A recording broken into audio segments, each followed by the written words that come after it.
The sun rises like a blade, sharp and merciless. It cuts across your skin before you are even out of the straw mat, before your stomach remembers it is empty, before your legs remember the weight of yesterday that still clings to them. It is already hot, though dawn has barely touched the horizon. You drink quickly from a clay cup water thick with silt from the river, and wipe your mouth with the back of your hand. Around you, men stir. Some groans, some cough, some wrap strips of linen tighter around raw shoulders.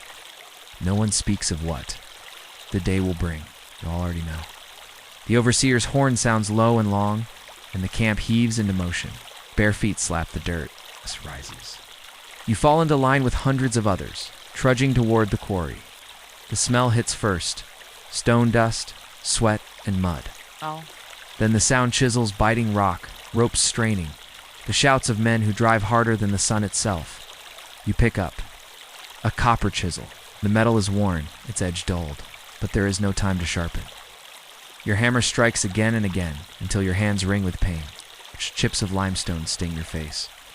Each blow feels like it cracks not just stone, but the bones in your arms.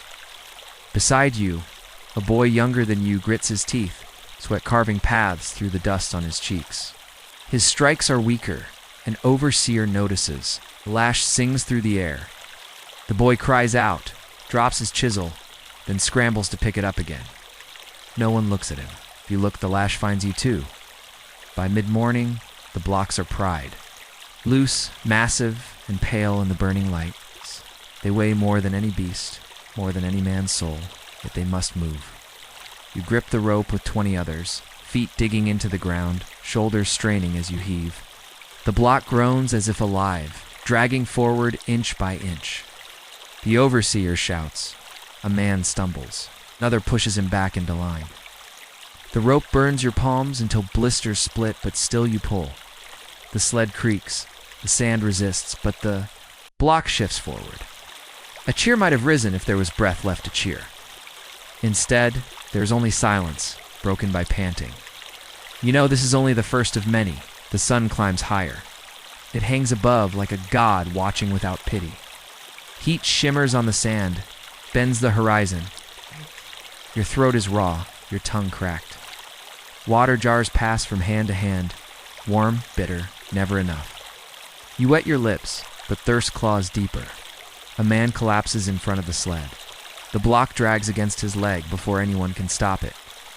His scream rips through the air. Men scatter, overseers shouting for order. Blood pools dark on the sand. 2 workers drag him aside, his foot mangled beyond repair. You keep pulling because, if you stop, you join him. By noon, the world is white with light. Stone platform rises ahead, massive as a mountain, its sides gleaming like fire in the sun. Ramps snake upward, crowded with men straining, ropes groaning, sleds dragging one. After another, you join the line. Each step up the ramp feels like lifting the desert itself. Sweat blinds you. Your chest heaves like a drum. Your arms are rope, your legs sand. But the overseer's voice whips you harder than any lash. At the top, the block is wrestled into, placed beside dozens of others, each one fitting so tightly it looks carved by gods. You drop the rope, your hands bleeding, your back screaming, and stare at the wall, rising higher, higher. Into the sky, you do not know if it will ever end. The meal is a handful of bread and onions. The bread is coarse, the onions sharp. It sits heavy in your stomach, but it is fuel, and fuel is all you are. You chew quickly, swallow, and return to the ramp. Afternoon drags slower. The heat grows crueler. The work does not stop. Your vision blurs. You think of the Nile, of the cool water slipping between reeds, of your mother's voice singing as she ground grain, of a life that feels more like a dream than memory. You wonder if she would know you now, skin burned, shoulders torn, body bent before its time. Toward evening, a storm gathers. Not of rain, the sky has no mercy for that, but of wind. Sand whips across the ramp, stinging your eyes, filling your mouth with grit. The overseers shout louder to drown the howl. A block slips on the ramp. Ropes snap. Men scream as the stone hurtles back, crushing 2 before it slams into the earth below. Dust plumes upward. The air is choked with cries, with curses, with silence after the overseer's lash cracks the air. Lift it again. You do. Because the stone is not just a block. It is your life, your prison, your grave. By nightfall, the camp stinks of sweat and blood. Men collapse onto mats, too tired to eat, too tired to speak. Overseers tally names by torchlight, their shadows long against the walls. Some names are not answered. No one asks where they are. You lie on your back, staring at the stars. They look close enough to touch, closer than freedom. Tomorrow, the horn will sound again. Tomorrow, the stones will wait. You close your eyes, and all you see are walls rising into the sky walls that will stand long after your bones are dust. The horn drags you out of sleep before the stars fade. Your body aches as if it has been struck with stones, every muscle heavy, every joint stiff. The straw beneath you scratches, fleas bite your ankles, but none of it matters. The overseer's voice cuts the dawn sharper than any lash. Up, move. The sun waits for no man.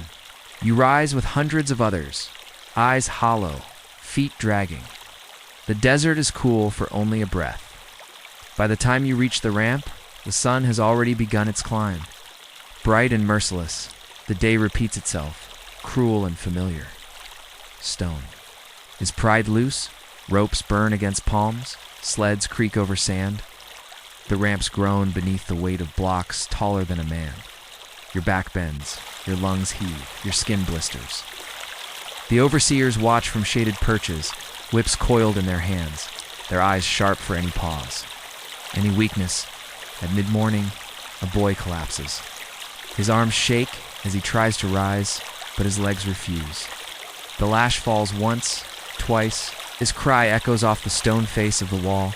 Two men drag him aside, do not see him again. No one asks. By midday, the air itself feels solid, pressing against you, smothering you. Sweat drips into your eyes until the world is a blur. You work by instinct, pulling, lifting, tying, moving, because if you stop, you do not start again. A shout rings out above. One of the older men, carrying a basket of rubble, stumbles near the edge. For a heartbeat, he teeters against the sky, then he vanishes. The thud below is followed by silence. No one looks down. The overseer shouts, "Back to work." The wall climbs higher. The names of the fallen do not.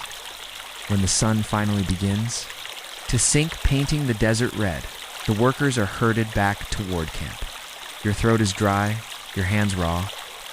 Blisters burst, bleeding into the rope burns. Your knees tremble with each step.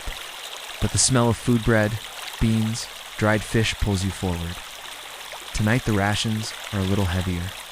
The overseers know too many bodies were lost this week. Better to feed the living than lose more tomorrow. You sit with others around a low fire, bowls warm in your hands. Men laugh softly, weakly, the kind of laughter that belongs more to memory than to joy. Someone tells a joke about an overseer slipping into the Nile. Another hums an old song, the notes quivering in the smoke. For a moment, you almost feel human again. In the corner of the camp, a scribe bends over a wax tablet, counts, measures, records names, rations, injuries, deaths. To him, you are not a man, but a number. A body against stone, tally that will be forgotten once the wall swallows it. You lie on your mat, staring at the flicker of fire against linen tents. You think of home, the river fields, the soft mud between your toes, your mother's voice when she called you in for supper. That life feels farther away each night, as if the stone itself presses it deeper into the earth. The next morning, the ramp groans under yet another block. You pull with the others, your teeth clenched, breath ragged. Each step feels impossible, yet still the block moves. Suddenly, a rope snaps. The block lurches sideways. Its men scatter, shouting. One stumbles too late. The stone crushes him flat before your eyes, bones snapping like reeds. The overseer curses the delay, waves his whip, orders the ropes retied. You stand frozen, your hands shaking, your stomach twisting. You want to scream, but the sound is swallowed by the endless roar of work. The block rises again. The man does not. By evening, the wall towers above you, blinding white against the dying sun. Each stone gleams like fire, perfect, unbroken, eternal. You stare at it, breathless, dizzy. You wonder if this is what the gods demanded. A monument that will outlive the men who bled for it. You will not see its end. None of you will. Your children will not. Perhaps their children's children might. The thought is heavier than any block. That night, the camp is quieter. Too many mats lie empty. The fires burn lower. The songs die faster. You close your eyes, but you do not dream of home anymore. You dream of stone, of ramps that never end, a wall that climbs into the sky and never stops. You wake with the taste of dust in your mouth, the sound of the overseer's horn in your ears. The days blur, the blocks rise, the wall climbs. And you begin to understand the truth that no overseer will ever say. The monument is not built for kings alone. It is built from you. Your sweat, your blood, your bones, your name buried beneath stone, so heavy the world itself cannot lift it. The pyramid will stand for thousands of years. You will not imagine your life spent pulling stone for a monument. You will never enter, knowing your back will break before the wall is finished. Ow!